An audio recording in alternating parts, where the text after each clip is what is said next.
Bonjour, drôle d'animal marin, l'hippocampe a adopté la station debout. Ce petit poisson a aussi abandonné toute idée de nageoire caudale en optant pour une queue préhensible comme celle des singes. Vertical, le cheval de mer s'accroche à la végétation sous-marine, par exemple aux herbiers de Posidonie.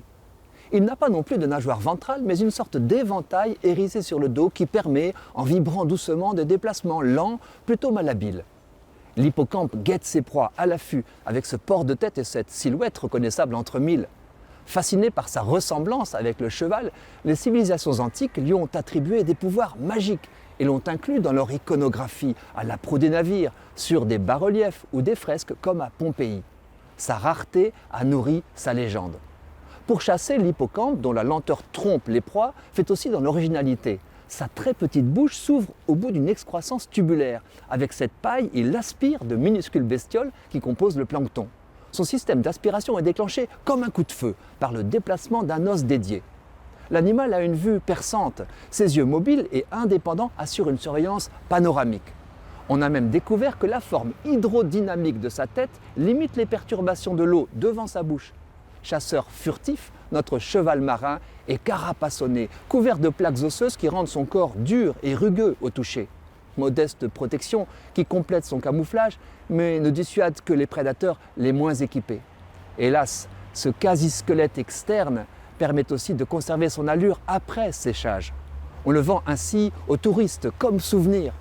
Mais surtout, la médecine chinoise attribue à la poudre d'hippocampe des vertus curatives et aphrodisiaques. Il se vendrait là-bas jusqu'à 1 000 € le kilo.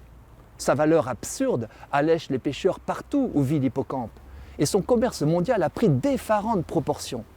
En 2004, la totalité du genre, soit des dizaines d'espèces encore mal déterminées, a été protégée par la Convention de Washington sur le commerce international des espèces de faune et de flore sauvages menacées d'extinction.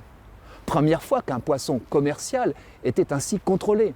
En principe, seuls les spécimens pêchés de façon durable et traçable ou élevés devraient se retrouver sur les marchés mondiaux. Il n'en est rien.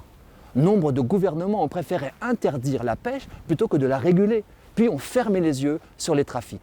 On peut encore saisir dans nos aéroports des milliers d'hippocampes braconnés en Afrique à destination de l'Asie.